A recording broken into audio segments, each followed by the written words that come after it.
My name is Kwabena Chenchen. Many thanks for joining us here on News Today. To our very first story this afternoon, and hundreds of residents in Agogo, in the Ashanti region, this morning embarked on a demonstration over the activities of nomadic heads in the town. They accused government of showing inadequate commitment to dealing with the problem. Ohim Interior of sister station in Show FM was with the protesters and has come through with his report. The demonstrations have come to an end just as we converge on the park waiting for addresses to the MP for the area. Kojoba Ajimai just addressed the crowd. And just as he was about to finish his the presentation, the rains just stepped in. So the demonstrators have dispersed as we speak now. And it's been raining. But when I spoke to some residents who took part in today's exercise, they believe that indeed this has been a divine lesson to their efforts to ensure that the nomadic herdsmen are driven out of their land, to give them the peace of mind to live and also to farm on their own land. So we had information they were going to present a petition today. Have they done that already? And what more? After presenting a petition, what more? Unfortunately, there was no room for presentation of petitions or whatever. But the leadership of the Agogoma Ekuro and the Agogo Worldwide Association, as well as the Agogo Youth Association and the traditional authorities and some opinion leaders have been addressing the demonstrators. So that is the program for now. But speaking to Mr. Kojoba Ajima, he did indicate that indeed about 50 of the residents have been killed so far by nomadic herdsmen, and they believe that government has been insensitive to the plight of the residents of Agogo. For instance, he mentioned the fact that about between 30 and 40 peace officers, security officers are sent to Agogo with only one patrol vehicle. That actually impedes the work of the security officers. So we believe that beyond today's demonstration, residents will also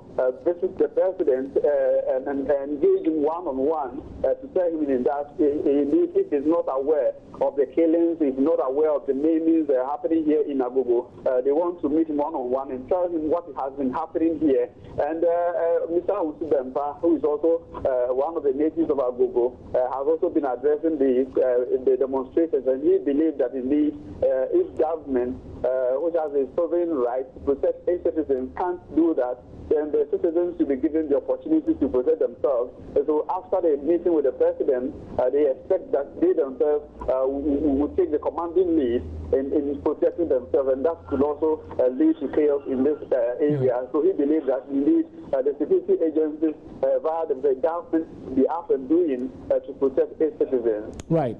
But I mean, you've mentioned a couple of names, quite some notable persons in the community. Any more familiar names?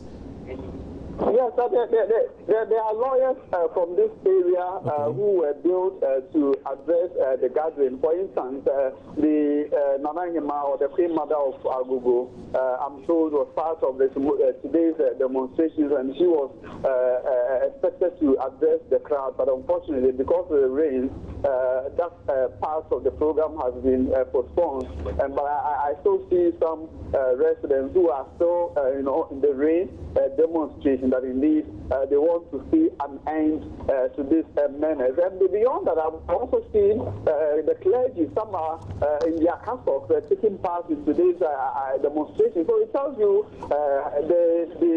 the kind of enthusiasm that the people of Agogo attach to today's exercise. They want to see an end to their problem. They don't want, to see a situation where the farmers cannot go to their farms to farm. Now it's raining. Now is the farming season. But they told me that they can't go to the farm. Even the chief farmer had, when he mounted the podium, he lamented how the farmers have been affected. Now they live in their homes without doing anything, and he believed that this could have been the best opportune time for them to go to their farm and also plant the crops, but it is not happening. So indeed, everybody is passionate about today's activities. I saw a lot of old women taking part in the exercise, and shops were closed.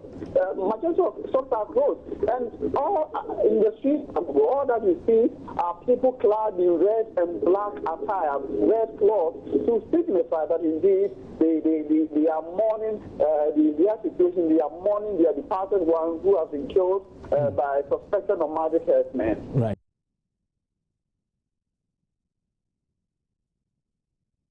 Well, let's just stay in the Ashanti region, because we are told now that nominee for Municipal Chief Executive Efrifo Ponko has been rejected for a second time. Now, his confirmation, we do know, last week was postponed to today. But let's get the very latest on this from correspondent Erastus Asaridonko, who joins us now with a lot more. So, Erastus, tell us really what transpired today as well. Well, today security was very high. They cordoned the assembly hall off to pressmen and even bystanders and some of the members of the public who had gathered to catch a glimpse of what was going on in there. Until finally the votes were counted, that we were ushered in.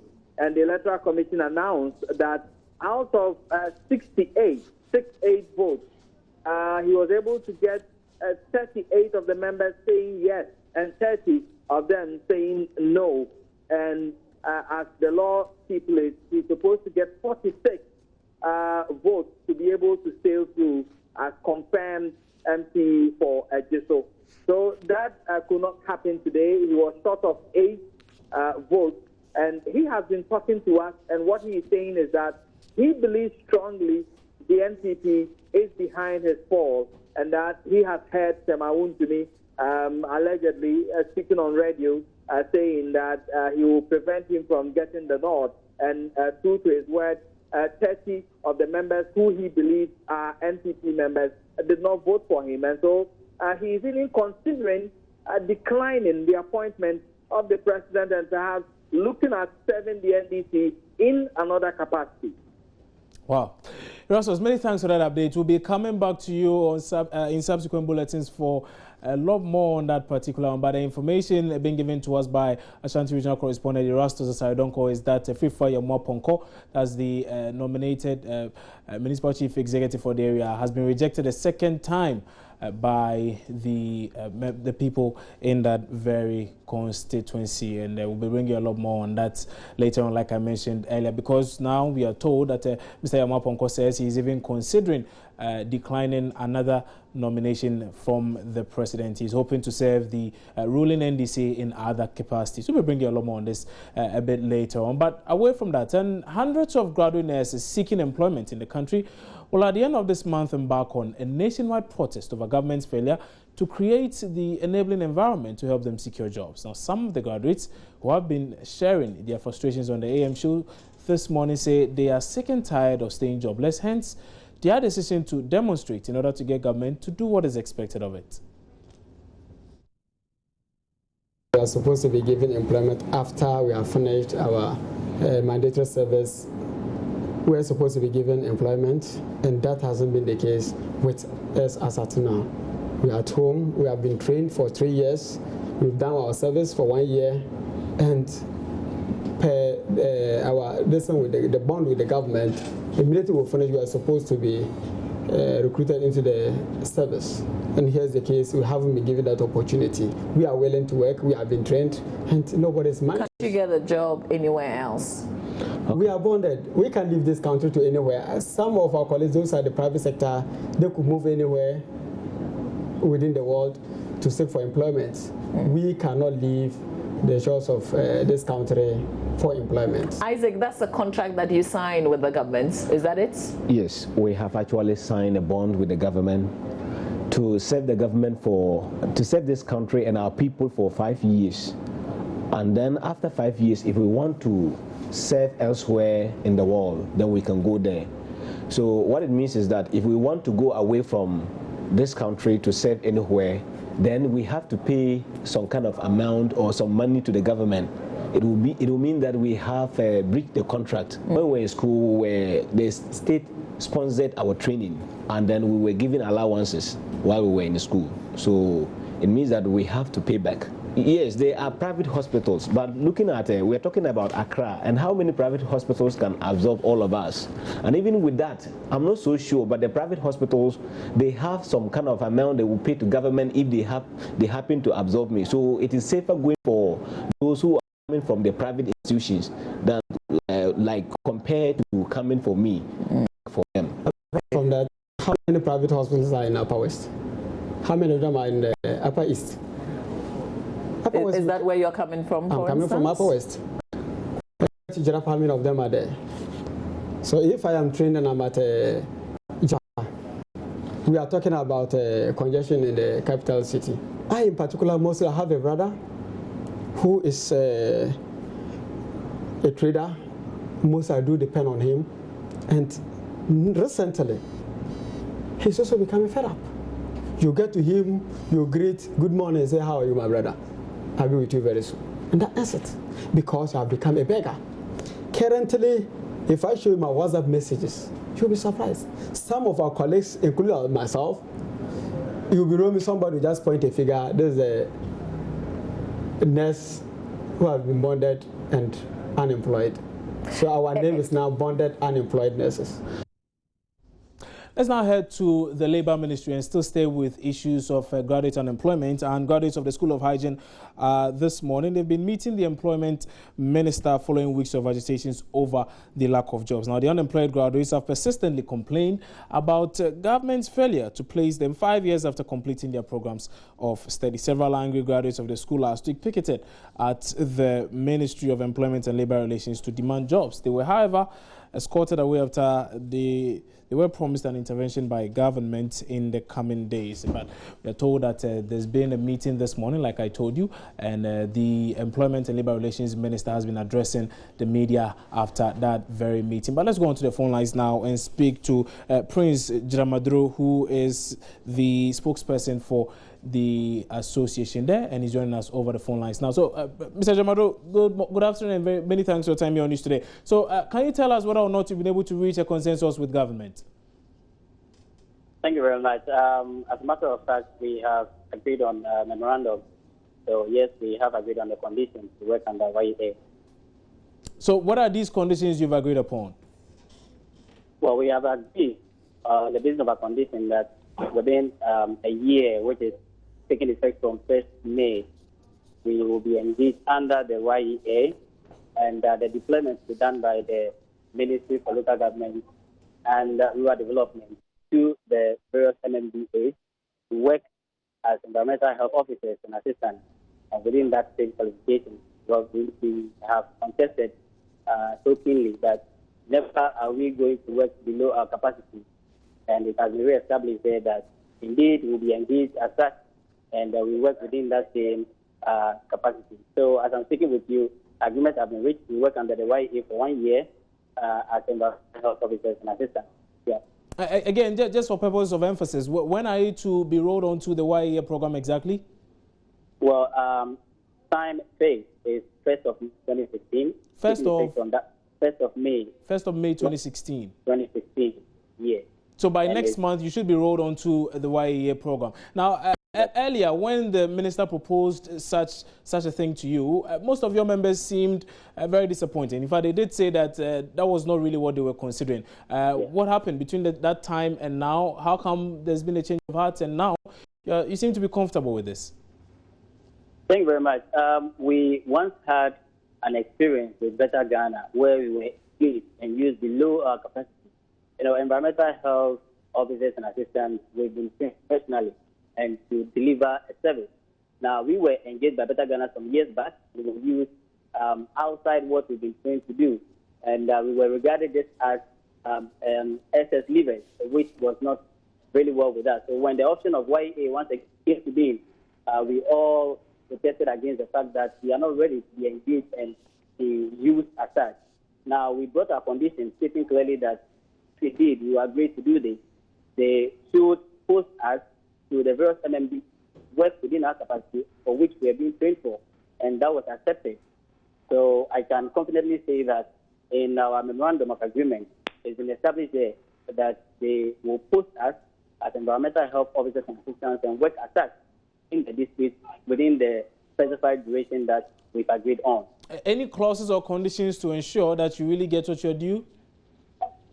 Come again, please. I'm asking whether there are any clauses or conditions in this MOU that makes it firm what you are supposed to get and probably gives you a bit of leverage should government breach on this very document. Yes, a couple of them were added for effect. Okay. That after we engage or deploy to these various assemblies, we work and report to our various department heads, just as any other permanent officer on field will do. So the assurance is there, and it's one of the key things being established in random, which really give us the edge. Okay. To definitely give in today. All right. Mr. Jamado, many thanks for your time here on News Today. We wish you all the best. And Prince Jamado is the spokesperson for the unemployed graduates of the School of Hygiene. Well, they had been staying home for 5 years, 5 years after they had completed their various programs of study in school. And now the information we are getting, that's the very latest on this, is that they've been rolled on to the YEA program, which means that between May 1, 2016 and the same period next year, that's 2017, they will be on that very program up until then. Subsequently, later on, they are going to be put onto other programs. But this is the very latest on this. We'll be bringing a lot more subsequently. But let's still stay with health. And about 380 patients in the Upper West region have benefited from various forms of corrective surgeries, courtesy health professionals from the School of Medical Sciences with the Kwame Nkrumah University of Science and Technology. Perhaps the happiest of them was a hermaphrodite who was declared totally healed after the surgery. Now, this was done as part of the 40th anniversary of the medical school. Upper West regional correspondent Rafiq Salam was with the team and now reports. The Upper Deck Medical Outreach Group performed minor and major surgeries in 5 district hospitals in the Upper West region. 379 cases were corrected during the 5-day outreach exercise. At the Upper West Regional Hospital, a 16-year-old hermaphrodite underwent a uteroplasty surgery to either make him a man or a woman. He was named as a man by his parents, and her sons acted and behaved as such. He was first quizzed about his preferred sex by the doctors, which he agreed to remain a man. Even though his body frame looks like that of a man, he has a protruding stomach and highly inflated breast. Urologist and senior lecturer at the KNUST Medical School, Dr. Kweku Ada Ahin, who led the team, said it was good to wait for the patients to make a decision about their preferred choice of sex before the surgery was conducted. All the time it's easier for somebody to be made a male, a female than a male, because you need a very good penis, good length of penis. So usually you want to wait for the child to decide what sex he wants to be. In this case, the child has been named a boy from the beginning. And so you can see he's grown with that psychological upbringing that he's a boy. The problem would have been when you want to convert this boy now into a girl. It took the team some 3 hours to complete the reconstructive surgery. Another complex case, which the medical team attended to, was that of a middle-aged woman who had bowel leakage after surgery was conducted on her a couple of years ago. In this case, the doctors have to perform reconstruction on the leakage. Another senior lecturer at the KNUST Medical School, Dr. Joseph York, also led the team to perform the reconstruction on the leakage. The woman had previous surgery where part of the intestines were taken away. And so when they joined it, there's a leakage in the joint. That's why we are going to see where the leakage is and then try to use our expertise to solve the problem. Yes, it's a difficult one because some of the parameters of the patient are not in good shape. The HB is not good and the electrolyte is not good, but because she's been there for a long time, she's a young lady and also carrying a baby, and so if we lose her, we are losing 2 people. President of APRODEC and Dean of UDS Medical School, Professor Francis Abantanga, in a meeting with the medical team after the exercise, thanked them for their sacrifices, commitment, which has brought life to the people. The cardiac hernia, that is so big, the intestines are all inside, and you were able to make that very happy. And the chances are that after a year, he will go back to do what he does very well, that is farming. And it is from them that we get our food. So you have helped Ghana, help 379 patients, clients, and I'm happy we were able to do that in a span of only 5 days. Whatever if you were to stay for 1 month, 1 year, what will happen? A lot more will happen. Reporting for Joy News, Rafiq Salam.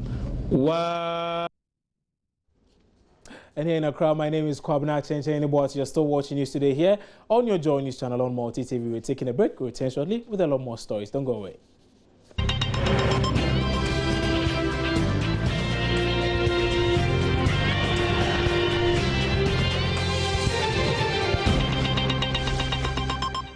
Many thanks for staying with us here on News Today. Now, the Public Accounts Committee of Parliament is continuing with its sittings as the Minister for Roads and Highways, Yunusa Fussaini, takes his turn. He's been responding to a number of issues relating to his ministry. But let's now try and speak to Matilda Fomega, who is currently at that very sitting. So, Matilda, the committee is not happy about the recurrence of the payment of unearned salaries to workers of the Ministry for Roads and Highways, really. Why so? Is not happy about this development. Is that this is occurring across the region. When you pick the Volta region, for instance, the whole regional office, the amount of 13,291 has been paid to 16 staff of the highway. And when you continue again, you find 53 members of staff. Though some of these monies have been paid, a lot still remain with these people that needs to be cleared and then put into the state's coffers. But the minister, Yunusa Fussaini, was not able to provide answers as to what exactly is accounting for it, except to blame the Accountant General's Department for failing to put into action letters that has been written to them concerning people who will be going on retirement and deceased staff of the ministry. So this is what is accounting for this, and we have several amounts of monies that are still with families of deceased that needs to be cleared into the ministry's coffers. So these are some of the concerns that is being raised by the committee, right, who are saying measures must be put in place to address this from recurring again. Right. Matilda, many thanks for that update. And that was my colleague Matilda from Megha. Just had a brief while ago telling us a lot more about what has been going on in Parliament. But let's take you live there to the Parliament House and bring you a lot more on the sitting. And like I mentioned earlier, the Roads and Highways Minister, Alhaji Yunusa Fussaini, has been responding to some issues. For the Metropolitan Assembly or the District Assembly. So why can't the Assembly, together with us, come together, put resources together, and do the road? We do mutual, we confer values on each other. So you see, but if we are compartmentalizing development, this road must be done by the Ministry of Roads and Highways.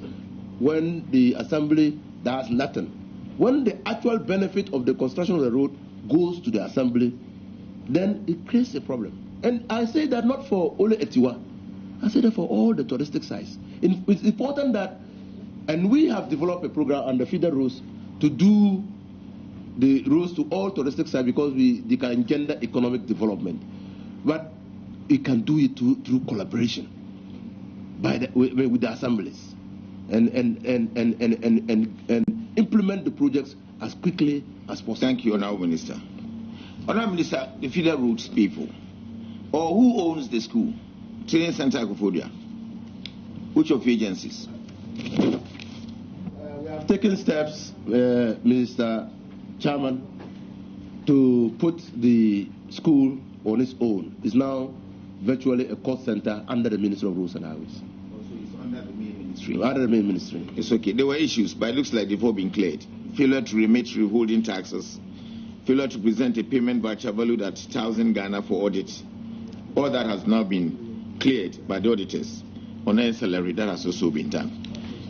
So now that is. But what does it mean? That institute, what does it do? Who does it train? It trains a lot. In fact, just to give you a snapshot of what the potential of the ministry, Mr. Chairman and distinguished members. Just a few months ago, Burkina Faso sent people to this country and to the training institute to train them on how to implement labor-based projects. If I were looking, that's why we have taken steps to upgrade the training center and put it as a cost center, so that it can be a training institution for the construction industry in Ghana. We don't have such in this country. So well, you just heard Alhaji Yunusa Hussein responding to some questions at that Public Accounts Committee sitting. We'll be bringing you a lot more after the news. But let's move on and do a few more stories. This time around, let's head to the courts, because an Accra High Court has granted has given the state the all clear to begin the process of extradition of British fugitive David McDermott for allegedly smuggling 400 kilograms of cocaine to the United Kingdom. According to Judge Mele Ifua-Wood, her decision was based on an extradition treaty between Ghana and the UK on non-political crimes. She dismissed arguments that narcotics-related issues are not extradition offences. Let's get the details of today's proceedings from Joint Issues Raymond Dakwa, who was in court and is now joining me on phone now. So, Raymond, what have lawyers for Mr. McDermott been saying after today's proceedings? The first reaction is that, okay, they welcome the decision, they disagree with sections of that particular decision, but is yet to consult with Mr. McDermott the way forward. Mind you, they have 15 days for him to be kept in the prison of Ghana before he will be sent to the UK. Within that 15 days, they can apply for what is in law called habeas corpus, so that the extradition is aborted along that particular path. But he says that until consultations are done with his client, he doesn't know whether they would oppose it or allow it go. Right. Now, does this mean the issues raised by lawyers for Mr. McDermott about the process for his arrest being, does this mean these issues are being dismissed? I mean, they raised quite a number of issues with how the BNI, for instance, handled some of these issues. Certainly, the court upheld that section of his argument. Okay. In fact, the court said the process that the BNI used was flawed, but insisted that it did not rise up to the level that would negate the relevance of the extradition. So even though the wrong process was used, it wouldn't cause the court or Mr. McDermott any undue harm if he is still extradited.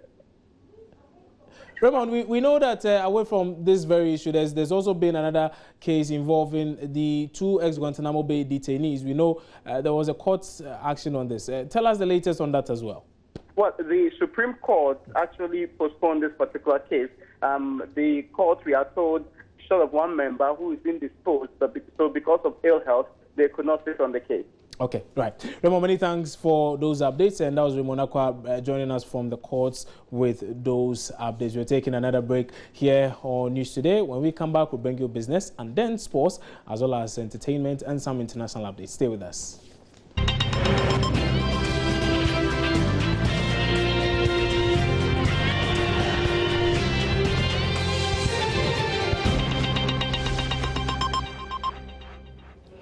And now time for some business. And government opens up more private sector participation in agriculture. Deputy Agric Minister Ahmed Yaqub Al-Hassan has reiterated the need for more private business to venture into agriculture. According to him, private sector participation in the agric sector has boosted production and consumption of commodities such as maize and rice. Speaking to Joy Business on the sidelines of the Regional Agro-Food Experience Sharing Workshop, Dr. Ahmed Yaqub Al-Hassan said the private sector is critical for the development of the agricultural value chain to the benefit of the economy. 3 years ago, our breweries were only using something like 12% of indigenously generated raw material to make the alcoholic beverages. Today, I can tell you we are at 48% substitution. In other words, cassava, sorghum, and maize, and to some extent rice, constitute 48% of the industrial raw material to use in making some of the soft alcoholic and non-alcoholic beverages in this country. And the target for many of the breweries who are reconfiguring their factory floors is to reach 80% by the year in the next couple of years. Inclusion of the private sector in the translation of policies into programs and projects and working issues at the farm and factory level. The agriculture sector has been dominated by the public sector since our emancipation from colonial domination. And I think since the 1980s into the 90s, more importantly in the dawn of the new millennium, the private sector has been identified to be the resource base to inject capital into agriculture and also to inject capital into the marketing and processing of agricultural commodities. And I believe that is why the breweries in particular have turned around to ensure that they look inwards. The World Bank wants developing economies such as Ghana to enhance the tax system for land and real estate. This, according to the bank, is because such properties are promising avenues for boosting government revenues. In a video conference with selected journalists on the latest African Economic Update, Acting Chief Economist, World Bank, Punam Chuhani-Po, explained it is about time government develop more tax policies on land use for maximum economic benefits. Africa is undergoing rapid urban growth. About 470 million people in Africa live in cities, and this number is expected to double in 25 years. There's a narrow window of opportunity to harness the potential of cities as engines of economic growth. And if urbanization is well managed, then cities can provide a major opportunity to offer a springboard for diversification. However, this is not happening in Africa right now. We find that African cities tend to be crowded, disconnected, and costly. They're costly for households, they're costly for firms, which means that African cities have more of a local reach rather than a global reach. And there tends to be a production of non-tradables versus tradables. So it's important to consider what kinds of policies would help make African cities more productive, so that you can unleash the potential of African cities to help transform Africa and to help African countries diversify. And the report flags two very important areas of research. One of this is to reform land markets and urban regulation, and the other one is to coordinate early infrastructure investment.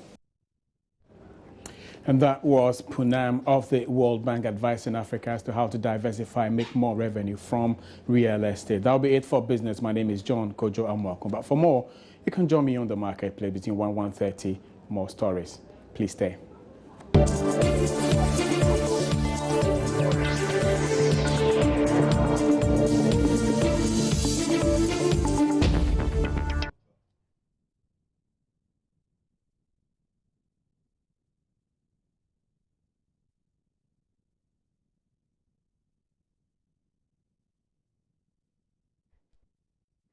Good afternoon. Thank you so much for your time. My name is Gladys Osei Oredu. Let me tell you what's happening in the gospel entertainment world. So Koda has urged his fellow artists to up their game on the gospel music so that they can also brand and sell Ghana the way the secular artists are able to market Ghana. That's quite a large statement. I'll say that secular musicians also have a large following. They do. We cannot deny that. But I'll say that everybody loves gospel, even including Sarkodie, wherever he is listening to me. I'm sure he loves gospel too. He did Obi Anjani Collection and all that. He loves gospel, but he did one with Hetty Bongwe. Yeah. Oh, wow, that's true. So, I mean, everybody loves gospel, but I'll say that they've captured the youth more than we have. So we have a lot more work to do to grab the youth away from them. Let's do some TV series. So for those of you who remember Things We Do for Love, of course, now you should also be familiar with Ivan Kwashiga's work, You Lived Only Once, and YOLO. Now he says that the second season of YOLO is also going to feature the faces you already know from Things We Do for Love days, except one act, Bibi, who is now a Reverend Minister, and so says that he is no longer acting. In actual fact, Things We Do for Love was a production that we did when we were in, I was working at Lintas. Okay. But YOLO is funded by another donor. We couldn't have come back with the Things We Do for Love name. But then one thing we realized is that the things that confronted the youth back then are still confronting them now. Okay. So we felt that we could create a situation where the people that were in Things We Do for Love would have grown now and become parents of teenagers. So these people are now confronted with managing teenage children, and they reminisce what they did when they were young from Things We Do for Love. Actor and president of the Ghana Actors Guild, Neodwe Mensah, has been confirmed dead. A visit to the family house this morning showed less signs of his death, according to my colleague Dela Aglanu. However, his sister Eva Mensah, who confirmed the death, says the Ministry of Tourism, Culture and Creative Arts has been officially informed. Died yesterday in China, where he was undergoing a kidney transplant. His sister Eva Yomi Mensah revealed to Hit FM. The family was informed of his death on Monday about 11 p.m. Neodwe Mensah announced in January 2015 he was suffering from a chronic kidney failure. He revealed he had to cough up to $300 each week to stay live on dialysis. He traveled to China for treatment last 2 weeks ago, but was unable to raise the required $25,000 for the surgery. May the soul of the former president of the Ghana Actors Guild rest in perfect peace. My name once again is Gladys Osei Oredu. Thank you so much for your time. And that's how we wrap up on News Today this afternoon on your Joy News channel here on Multi TV. My name is Kwabena Chenchen. Remember to visit myjoyonline.com for a lot more stories. The Marketplace comes up next. Many thanks for your company.